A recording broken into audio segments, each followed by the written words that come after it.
Sony is a brand that has marked the history of technology. I don't know if you're old enough to have had a Walkman, but it revolutionized music.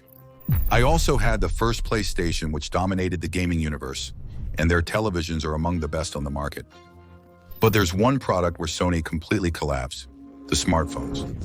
There was a time when Sony Ericsson was a major player in the mobile market. In 2007, the company held 8.8% of the market share, and at that time, its competitors at the top were Nokia, BlackBerry, and other Motorola.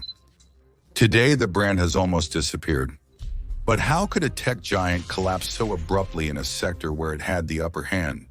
Today, in our series on the ruthless world of smartphone business, we're going to dive into the history of Sony Mobile. Let's get started.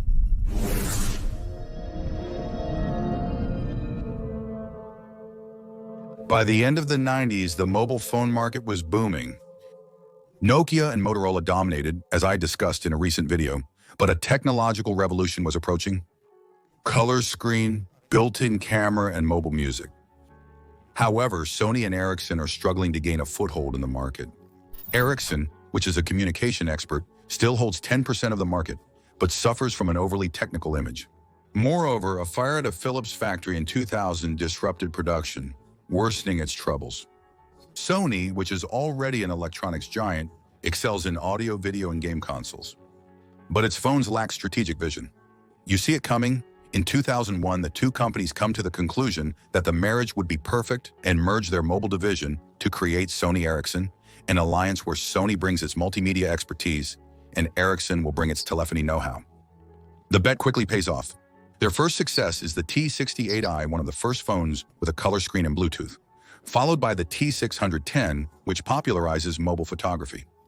Sony Ericsson pushes innovation even further with the K range dedicated to camera phones, the K750 with its 2-megapixel autofocus sensor, and the W range, which is Walkman certified, integrating a high-performance MP3 player and impressive battery life.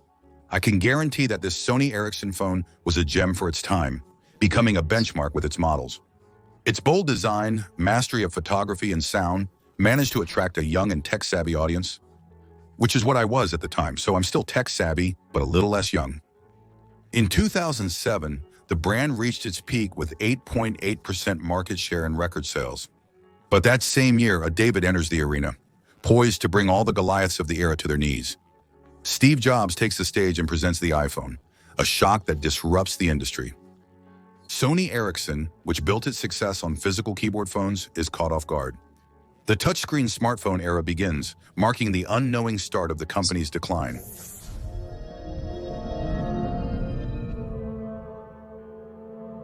The iPhone eliminates the keyboard, introduces a responsive touchscreen, and a smooth operating system that completely transforms the user experience. Sony and Ericsson initially underestimate this revolution. Like Nokia, which still managed an impressive comeback in 2025, as I explained to you in video, or even BlackBerry, the company thinks that consumers will remain attached to physical keyboards and that the iPhone is just a luxury gadget. So it continues to bet on its existing ranges, like the Walkman and Cybershot phones, which remain efficient but outdated by the advancement of smartphones. As Apple dominates the high-end market, a new competitor quietly emerges. Samsung quickly adopts Android and develops more affordable and efficient smartphones. In 2008 and 2009, Sony and Ericsson failed to provide a viable alternative to the new standards, losing market share. The company does attempt a response with the Xperia range, its first model being the Xperia X1 in 2008. The phone is a failure as it runs on the outdated Windows mobile system, which can't compete with the iPhone or early Android phones. The touchscreen is resistive, not capacitive, which means it responds to pressure, not just touch, making the experience less smooth. The hybrid sliding keyboard design appears outdated compared to full-touch screen smartphones.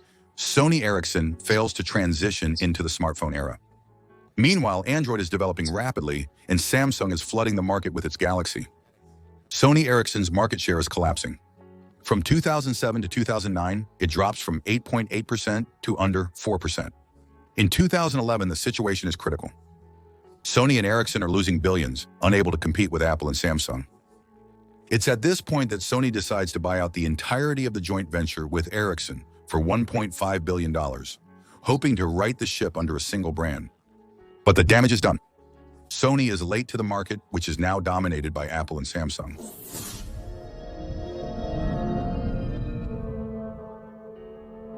After lengthy negotiations, in 2012, Sony finally takes full control of Sony Ericsson and tries to rectify the situation by launching a new range under the Sony Xperia brand. The goal is clear: to compete with the iPhone and Samsung Galaxy by betting on Sony's expertise in screen, photo sensor, and design. Sony is therefore going to launch a massive offensive and will unveil 5 models in a few months. Xperia S, Xperia P, Xperia U, Xperia Ion, and Xperia Solo. Too many models, but that's a mistake. Too many models too quickly. Instead of offering a clear alternative to the market giants, Sony confuses consumers with ranges with confusing names and little marked differences. The problem comes not only from the number of models, but also from the strategy. Xperia phones are well designed, but struggle to innovate. At a time when Apple is imposing the iOS ecosystem and Samsung is capitalizing on the flexibility of Android, Sony lacks a strong identity. The marketing is disastrous. In contrast to Apple's effective communication and Samsung's aggressive marketing, Sony Mobile struggles to effectively promote its phones. Poor advertising, mishandled launches, weak store presence, and poorly positioned prices. Sony tries to sell its smartphones at premium prices without offering real added value compared to iPhones and Galaxy. However, Sony's most critical error lies in its slow response to emerging trends. Starting from 2015, Sony bets everything on the visual experience with 4K screens and impressive photo quality. The Xperia Z5 Premium is the first smartphone with a 4K screen. But the technology is useless on a small screen and hurts battery life. The market doesn't follow. Sony is slow to adopt new technologies, which is problematic. Edge-to-edge screens, Sony remains faithful to classic designs with huge borders. Sony is slow to integrate underscreen fingerprint sensors and lacks facial recognition.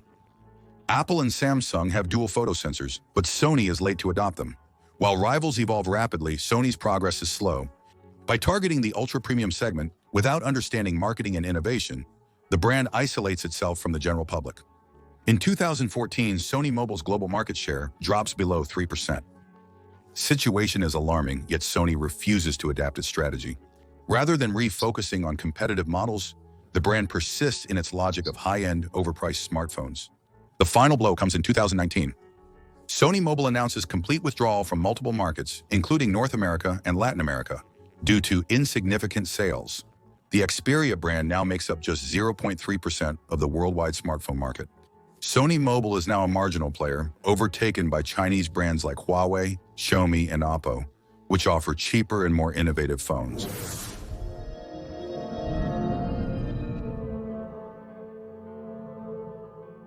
In 2020, Sony Mobile is just a shadow of what it used to be. Xperia smartphones have lost their appeal, and many young people may not even know that Sony made phones. With a market share below 0.1%, Sony Mobile has become nearly insignificant for the Sony Group. Instead of accepting defeat and exiting the smartphone market, Sony persists. In 2021, they are trying a new approach with the Xperia 1.3 and Xperia 5.3. 2 high-end models designed for pro photographers and videographers. Sony is leveraging its expertise in photo sensors by incorporating technologies from its renowned Alpha devices. The problem is that no one wants a €1,500 smartphone with a complex interface and limited support duration. At that price, consumers will prefer an iPhone Pro Max or a Samsung Galaxy Ultra, undisputed references of the high-end. Sony is still targeting a niche market with distinct features like the 4K high dynamic range screen and advanced videography options. Still, it's not catching on. Critics point out several flaws. A price totally disconnected from the market. The marketing is non-existent. Sony does not actively promote its smartphones and has a weak ecosystem. Unlike Apple and Samsung, Sony does not offer an interconnected ecosystem between its devices. The worst part is that software support is limited for this price. 2 years of updates versus 5 or 6 years from competitors. In 2022, Sony Mobile halted production for multiple markets, such as India, South America, and Africa, focusing solely on Japan and select European nations, including France. The figures are damning. Sony sells less than 2 million smartphones per year, compared to nearly 230 million for Apple and 260 million for Samsung. In 2023, Sony's mobile division only generates a few $100 million in revenue, a drop in the bucket compared to the group's $90 billion in annual turnover. The verdict is clear. Sony is no longer a player in the smartphone market. While Chinese brands continue to progress with 56% of total smartphone sales in 2024, and the gap between Sony and its competitors widens even more, a question arises. Sony is not completely abandoning smartphones for now. The brand is sustaining the Xperia range by releasing 1 or 2 models annually. But the trend is clear. Sales are falling, innovation has stagnated, and Sony has lost its ambition in this sector. In 2025, the situation is more critical than ever. Xperia sales are minimal, making the brand's existence questionable. Sony smartphones are extremely rare in stores, and few consumers own one. The Sony mobile case is a perfect example of a series of poor strategic decisions for a company. They responded too slowly to the iPhone and prematurely abandoned their bestseller. Their product strategy was total chaos. They neglected communication and distribution, and they drove their customers away with poor support. Sony had everything to succeed: advanced technology, a strong brand, colossal financial resources. But the company missed all the major smartphone evolutions by making strategic mistakes and absurd decisions. And instead of being alongside iPhones and other galaxies, the company now finds itself in the same situation as Motorola, which was even further ahead than Sony, but squandered it all due to a major mistake, as we discover in the video that is displayed.